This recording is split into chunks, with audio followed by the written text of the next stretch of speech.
Mary Lahammer here from Twin Cities PBS with Almanac with the story behind the story. And this one, I have to say, is personal. This is about former Congressman Jim Ramstad, somebody I've known much of my life, and the efforts of his widow and many folks to create the Ramstad Center for Civility and the work that's going on there.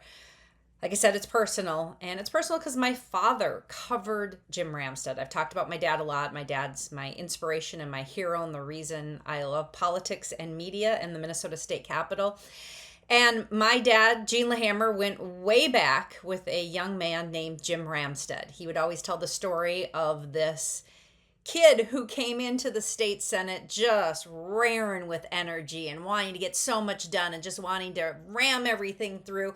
And he and another journalist up there nicknamed him the Rammer. And many, many people in Minnesota politics know Jim Ramstad as the Rammer.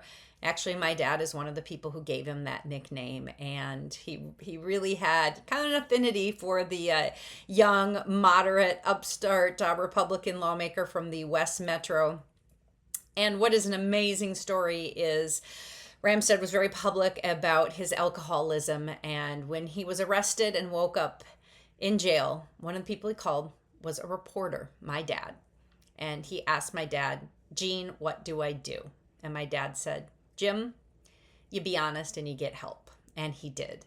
And he went on to pass groundbreaking, life-changing, bipartisan legislation to get mental health and addiction covered by health insurance. And he worked with somebody on the opposite side of the aisle. He was a Republican, and he worked with U.S. Senator Paul Wellstone, Democrat, very liberal Democrat. And the two of them developed a real friendship, partnership in passing this groundbreaking legislation that have helped millions of Americans get help, which Ramstad did. And the last time I saw Jim Ramstad is actually when we were invited to his home. It was the 39th anniversary of his sobriety, and his friends and him gathered 39 people who were important in Jim Ramstad's life, and my father was one of those people. And my dad was elderly at the time, and I took him there. It was during the pandemic. We were all in masks and all spread out at their home in Lake Minnetonka. And we didn't know for sure at the time. We knew Jim was ill, Congressman Ramstad, former Congressman Ramstad. He'd been out of office for some time at this point. And he spoke about every single person in that audience. He had unique remarks for all 39 people and the importance in their journey. And when my dad and I were standing there, he talked about the importance of democracy and journalism and information and how much he valued that. And he would pass soon after. And his beloved wife, Catherine, who I've gotten to know really well during and since Jim's passing, Catherine is really the love of his life. And I was telling her when Jim Ramstad met his future bride, he told my dad, "Gene, this is the one." And he said, "Oh, I believe it when I see it." Jim had been an avowed bachelor for a very long time, and turns out Catherine was the one. And now Catherine is the one continuing and honoring Jim's legacy by trying to create more young people who fall in love with politics and bipartisanship and civility, just like Jim Ramstad, working with the YMCA and youth in government. And Ramstad's career started when he was in youth in government, when he was at Boise State, notably met JFK in the Rose Garden and future President Bill Clinton. So had a huge impact on him. And now the people around him who know him and love him. And here's that story and that effort to create the Jim Ramstad Institute. We want to welcome you to the White House. Congressman Jim Ramstad loved politics from the very beginning. He was at Boise State with future President Bill Clinton, including a famous meeting with President John F. Kennedy in 1963. He elbowed his way to the front of the line to get his picture with him. I did. I plead guilty. Pretty soon, there's going to be young people that say, "I don't want anything to do with politics. It's not a place I want to play. It's not really..." And that would break Jim's heart, wouldn't it, honestly? Catherine Ramstad is still heartbroken at the loss of her husband, but she and others who adored the trailblazing congressman are channeling their grief into a new project. It's called the Jim Ramstad Institute for Civility and Youth Leadership. What would he think? I hope he would love it. I think he would love it. He practiced civility. He was always a bipartisan leader, which now I don't even know if you can find them anymore. It's hard to imagine Jim Ramstad today in Congress, isn't it? Yeah, he would not like it. We need to find that common ground, which is sorely missing, I've noticed, in this city. He loved going to schools and talking to kids and passing on the passion for public service that was given to him by John F. Kennedy in the Rose Garden, but also even going back to his youth in Jamestown, North Dakota, where he's pulling a red wagon, politicking or doing parades. He just loved public service. Paul Anderson interned in Ramstad's office and later served in his same state Senate seat. When I was 7 years old, Jim Ramstad knocked on our door in Plymouth when he was running for state senate.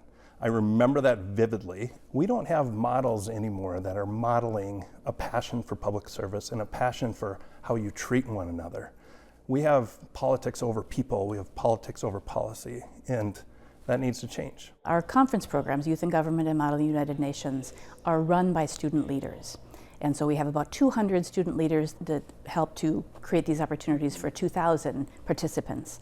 And the theme is that we're going to create this institute to help train those 200 leaders to be more like Jim Ramstad. How to do it with the kind of civility and respect and empathy and constituents focus that he brought to the table. The first wave of students has already started learning about Ramstad's legacy. They don't know what they don't know, right? But they don't get a lot of opportunities. What we see is how much they enjoy the opportunities they get to build deeper relationships, to understand one another.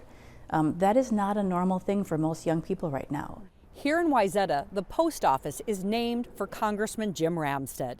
That took an act of Congress, and his impact on the community is far wider than that. It's not just politics, it's community service, and that's what I love. The Center for Youth Voice, it's expansive. The Institute will also train teachers on how to instruct civility and consensus building. A recent event with Patrick Kennedy helped raise the now $800,000 towards the $1 million goal. We have to continue to keep Jim's legacy of alive in public policy and politics, because again, here is somebody that won at 70% in a district that consistently was a 50-50 national presidential district. People forget that. Could a Paul Anderson or a Jim Ramstad win today? It's pretty tough. It's pretty tough. Something has shifted. The shift in polarization and anger, symbolized by a horrific act of violence against people Anderson served with at the state capitol. This became real. Melissa and Mark were murdered.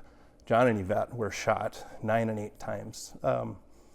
John and Yvette and Hope, they had a relationship with Jim Ramstad way before he became a school board member and a state senator. So how desperately do we need this right now? He always worked across the aisle, the bipartisanship, the consensus making, the civility with people who he didn't agree with, but he figured out what he could agree with. And if we don't come together like that, I don't know what will happen. Ramstad passed in 2020 of Parkinson's, leaving an endless impact on policy and people. You think of Jim Ramstad and his legacy in the treatment world in recovery, obviously with the mental health parity legislation, which was monumental. But what he did in the community and what he meant to people, even walking down the street, everybody knew Jim. Groundbreaking, historic bipartisan legislation. I don't think we could ever talk about Jim Ramstad without talking about what he did with Paul Wellstone. Paul and Jim were like here to there on politics, but they very much agreed on mental health and addiction parity. And they came together and became very good friends. How about you personally? How much do you miss him and his daily presence? I miss him a lot. It's a hard thing to talk about because, I lived his life, he lived mine. And now that you've seen the story on the efforts behind the Jim Ramstad Institute for Civility, I want to talk a little bit more about the area that Congressman Ramstad represented, because I grew up in the West Metro. I live in the West Metro. I know it well and have seen the big political changes that have happened, and it's happened in Jim Ramstad's life. It was very much a Republican stronghold. He was a moderate Republican who represented the area, and even a Republican followed him, Congressman Eric Paulson, but then it definitely flipped. Dean Phillips turned it Democratic. It is now represented by Democrat Kelly Morrison.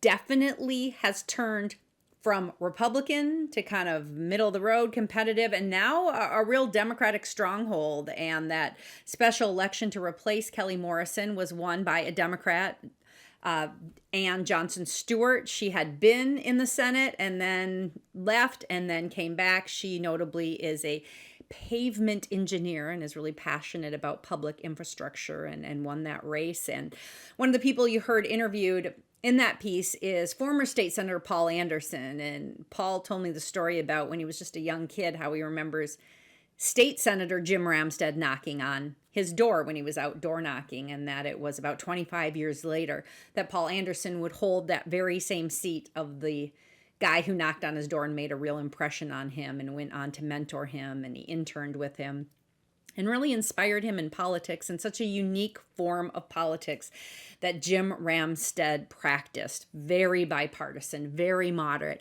I straight up asked, could a Paul Anderson or a Jim Ramstad win in that Senate district today? Paul Anderson said no. And he said even in his time there, in the early 2000s, it was getting hard for Republicans. And he told stories of door knocking and seeing the change in the West Metro towards Democrats. And he would, knock on a door, somebody would say, you Democrat or Republican? He'd say Republican, boom, the door would be slammed in his face. And then he learned after a little while to say something like, yeah, but did you know Jim Ramstad?